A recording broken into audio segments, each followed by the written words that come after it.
Guys මගේ යාළුවෙක් ළඟදී කිව්වා එයාගේ බෝන්ස් වල ප්‍රශ්නයක් තියෙන නිසා කැක්කුමක් තියෙන නිසා එයා යනවා බෝන්ස් ડોක්ටර් ළඟට කියලා.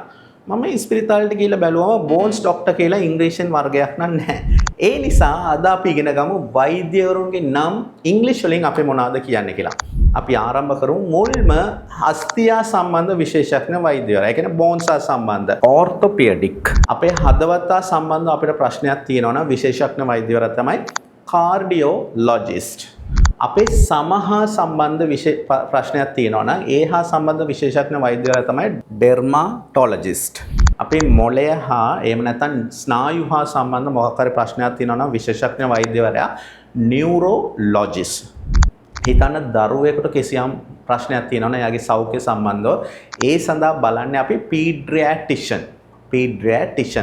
කාන්තාවන්ගේ ප්‍රජනන සෞඛ්‍ය හා සම්බන්ධ විශේෂඥ වෛද්‍යවරයා වන්නේ ගයිනොකොලොජිස්ට්. පිළිකාව සම්බන්ධයෙන් විශේෂඥ වෛද්‍යවරයා වන්නේ ඔන්කොලොජිස්ට්.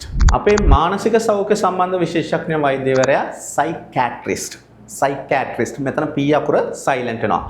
ඇස්සා සම්බන්ධ විශේෂඥ වෛද්‍යවරයා ඔෆ්තල්මොලොජිස්ට්. අපේ දත්තා සම්බන්ධ විශේෂඥ වෛද්‍යවරයා ඩෙන්ටිස්ට්. ශල්‍ය කර්ම හා සම්බන්ධ විශේෂඥ වෛද්‍යවරයා සර්ජන්. හිතන්න අපිට කිසියම් හෝමෝන සම්බන්ධයෙන් ප්‍රශ්නයක් තියෙනවා නම් අපි ඒ සඳහා යන්නේ එන්ඩෝක්‍රිනොලොජිස්ට්. මූත්‍රා පද්ධතිය සම්බන්ධ විශේෂඥ වෛද්‍යවරයා තමයි යුරොලොජිස්ට්. අපිට පෙනහළු හා සම්බන්ධ විශේෂඥ වෛද්‍යවරයා යන්නේ පල්මොනොලොජිස්ට්.